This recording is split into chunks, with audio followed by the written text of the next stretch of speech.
नमस्कार दोस्तों, आपका स्वागत है अपने YouTube चैनल PFP में। आज हम एक शानदार मिड कैप स्टॉक के बारे में बात करने वाले हैं जो कि एक महीने में 23% के रिटर्न्स ऑलरेडी बनाकर दे चुका है। लेकिन अभी भी मौका है, यहाँ पर पैसा बनाने का मौका दिखाई दे रहा है क्योंकि चार्ट्स पर हमें ब्रेकआउट देखने को मिला है जो कि दर्शा रहा है कि पुराना रेजिस्टेंस टूट चुका है और भी तेजी यहाँ पर देखने को मिल सकती है। तो कौन सा स्टॉक है, कैसे फंडामेंटल्स है, उसके बारे में भी थोड़ी सी जानकारी लेंगे और साथ ही साथ सबसे इंपॉर्टेंट फिलहाल के लिए टेक्निकल्स कैसे काम कर रहे हैं स्टॉक के, उसके बारे में जानकारी प्राप्त करेंगे। लेकिन उससे पहले अगर आपने चैनल को सब्सक्राइब नहीं किया है तो प्लीज सब्सक्राइब कीजिए और रेगुलर अपडेट्स पाने के लिए नोटिफिकेशन बेल को प्रेस कीजिए। साथ ही साथ टेलीग्राम चैनल को भी ज्वाइन कीजिए जिसकी लिंक डिस्क्रिप्शन बॉक्स में दी गई है।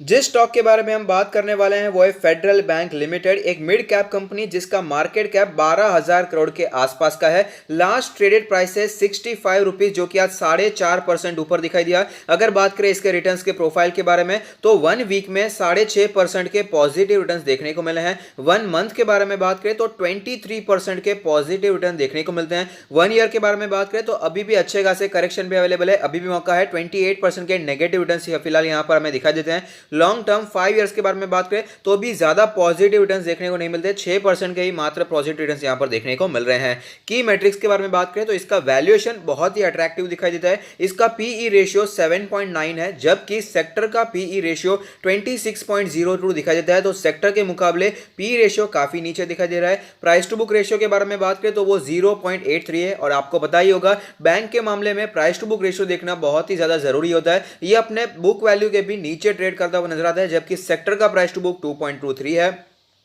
कंपनी के प्रोफाइल के बारे में बात करें तो जैसे कि हम सभी को पता है ये एक बैंक है, तो बैंकिंग कामकाज करता है। और जैसे कि आपको पता ही होगा किसी भी बैंक में हमें यह देखना जरूरी होता है कि रिटेल बैंकिंग परसेंटेज कितना है, क्योंकि कोई अगर कॉर्पोरेट में ज्यादा कामकाज करता है तो उतना रिस्क भी ज्यादा ही रहता है। सपोज किसी बैंक ने एक बड़े कॉर्पोरेट को लोन दिया और वो एक कंपनी ही डिफॉल्ट कर जाती है तो बैंक के लिए बहुत ही बड़ा प्रेशर बन जाता है। ऐसा कई बार हुआ है। येस बैंक भी कॉर्पोरेट लोन पर ज्यादा फोकस करती थी, इंडसइंड बैंक हो गया, आरबीएल बैंक हो गया। तो यहां पर फेडरल बैंक फिर भी अच्छा कामकाज करती है रिटेल बैंकिंग में, हम फंडामेंटली जान सकते हैं। अगर बात करें इसके फाइनेंशियल ट्रेंड के बारे में तो ये भी लगातार ऊपर जाता हुआ नजर आता है। आप देख पाएंगे 2017 में रेवेन्यू 9.86 थाउजेंड करोड़ थी, जो कि बढ़कर 2020 में 15.47 थाउजेंड करोड़ हो चुकी है, जो कि ऑफ कोर्स एक बैंक के लिए एक अच्छी बात है।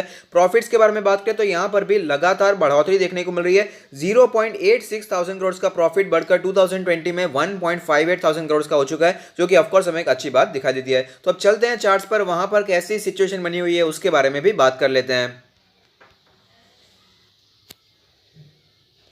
तो आप देख सकते हैं फेडरल बैंक 40 रुपीज के आसपास आ गया था, उसके भी नीचे हमें देखने को मिला था जब मार्केट में क्रैश देखने को मिला। लेकिन उसके बाद रिकवरी थोड़ी सी देखने को मिली है, स्टॉक हमें ऊपर जाता हुआ भी नजर आया है। लेकिन दूसरे बैंक्स में, दूसरे बैंकिंग स्टॉक्स में जितनी रिकवरी देखने को मिली है उतनी रिकवरी फेडरल बैंक में हमें देखने को नहीं मिलती। लेकिन आज हमें यहाँ पर क्लियरली एक ब्रेकआउट सिचुएशन देखने को मिल रही है। 200 डेज का मूविंग एवरेज तो काफी दिनों पहले ही टूट चुका था, लेकिन इसका जो मेन रेजिस्टेंस बना हुआ था 62-63 के आसपास का लेवल, ये लेवल भी हमें टूटता हुआ नजर आया है। और आप देख पाएंगे उसके ऊपर हमें स्टॉक जाता हुआ नजर आता है, जो कि ऑफ कोर्स एक अच्छी बात हमें दिखाई दे रही है। अगर बात करें इसके इंडिकेटर्स के बारे में तो मनी फ्लो इंडेक्स का नंबर कैलकुलेट होकर आता है 54.63, जो कि हमें दर्शा रहा है न्यूट्रल टू पॉजिटिव सिचुएशन फिलहाल दिखाई दे रही है। आरएसआई के नंबर के बारे में बात करें तो आरएसआई का नंबर बहुत ही स्ट्रांग हो चुका है, 72.72 का आरएसआई दिखा रहा है, जो कि ऑलरेडी ओवरबॉट सिचुएशन में एंटर कर चुका है। अगर बात करें इसके एमएससीडी के सिचुएशन के बारे में तो आप देख पाएंगे यहां पर हमें बुलिश क्रॉसओवर देखने को मिल रहा है, जो कि दर्शा रहा है स्टॉक में स्ट्रेंथ आ चुकी है। बॉलिंजर बैंड के बारे में बात करें तो आप देख पाएंगे बॉलिंजर बैंड के लोअर बैंड के आसपास सपोर्ट लेने के बाद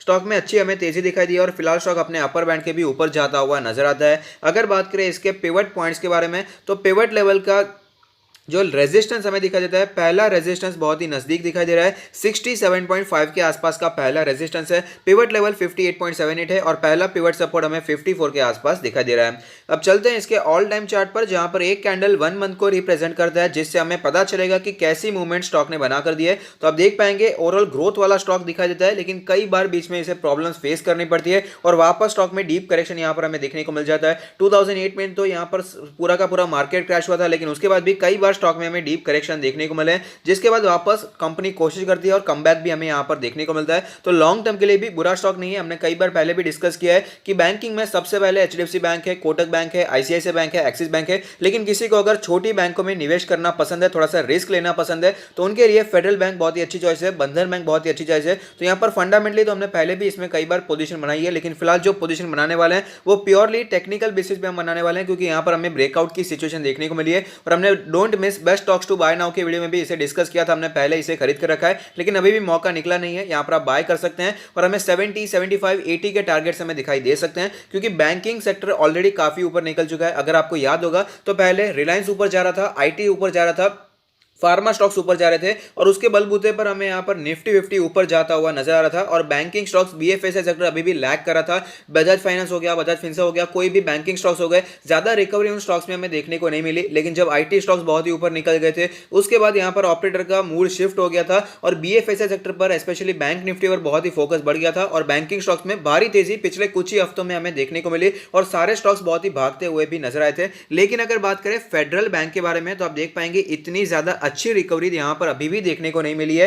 95, 90 के आसपास स्टॉक ट्रेड करा था, उसके बाद गिरावट आई और फिलहाल भी 60, 65 के आसपास ट्रेड करा है। तो कम से कम 70, 80 तक तो ये जा सकता है और हमें अच्छे से रिटर्न्स भी यहाँ पर बनाकर दे सकता है। तो इसलिए यहाँ पर पोजीशन बनाने के बारे में सोचना चाहिए। मैं अभी भी बता दूं कि लॉन्ग टर्म के लिए भी बिल्कुल भी बुरा नहीं है, लेकिन फिलहाल जो हम पोजीशन ले रहे हैं वो प्योरली एक टेक्निकल बेसिस पे पोजिशनल ट्रेडिंग, स्विंग ट्रेडिंग के लिए ले रहे हैं, क्योंकि यहाँ पर अच्छा मौका फिलहाल दिखाई दे रहा है। तो आप देख पाएंगे जो 62, 63 का रेजिस्टेंस था वो तो यहाँ पर टूटता हुआ क्लियरली नजर आ चुका है। तो अगर आप यहाँ पर पोजीशन बनाना चाहते हैं 65 पे, अगर आप कुछ शेयर्स खरीदना चाहते हैं तो 70, 75 या 80 के टारगेट्स रख सकते हैं और वहां पर प्रॉफिट बुकिंग के बारे में सोच सकते हैं। लेकिन एक बात मैं आपको बताना चाहूंगा, अगर आप पोजीशन बना रहे हैं तो उससे पहले आपको पता होना चाहिए कि यहाँ पर फिर से गिरावट थोड़ी सी आ सकती है। 58, 60 के आसपास स्टॉक हमें वापस दिखाई दे सकता है, जो इसका 200 डेज का मूविंग एवरेज और 20 डेज का मूविंग एवरेज भी इसी लेवल के आसपास है। इसे मैं आपको फिर से बता रहा हूं कि ये लेवल अगर आपको फिर से दिखाई दे और अगर आपने पोजीशन ऑलरेडी बना ली है तो ज्यादा घबराने की जरूरत नहीं है। थोड़ी सी गिरावट ऑफ कोर्स हो सकती है, लेकिन एक ब्रेकआउट वाली सिचुएशन देखने को मिली है। तो आगे आने वाले हफ्तों में हमें स्टॉक ऊपर जाता हुआ नजर आ सकता है, जैसे कई बार हुआ है। एचडीएफसी लिमिटेड में हमने भी किया था, एचडीएफसी बैंक में भी हमें देखने को मिला था, ऐसे कई और स्टॉक्स में भी हमें देखने को मिला। जब भी पुराना रेजिस्टेंस टूटता है, जब भी पुराना रेजिस्टेंस टूटकर स्टॉक ऊपर जाता है तो वापस एक बार स्टॉक रिट्रेस करके उसी रेजिस्टेंस पर सपोर्ट लेता है और उसके बाद वापस अपमूव यहां पर कंटिन्यू रहता हुआ नजर आता है। तो इसके चलते हमें वापस 62, 60 या 58 के लेवल्स भी दिखाई दे सकते हैं। तो उसके लिए हमें तैयार रहना चाहिए और ओवरऑल बैंक अच्छी है, इसे अपने पोर्टफोलियो में ऐड किया जा सकता है। लेकिन अगर आप अपना पोर्टफोलियो हमसे रिव्यू करवाना चाहते हैं तो उसका लिंक भी हमने डिस्क्रिप्शन बॉक्स में दे दिया है। तो अगर आपको ये वीडियो पसंद आता है तो लाइक कीजिए, शेयर कीजिए, कमेंट कीजिए, सब्सक्राइब कीजिए और मुझे मोटिवेट कीजिए। Thank you, stay happy, happy investing.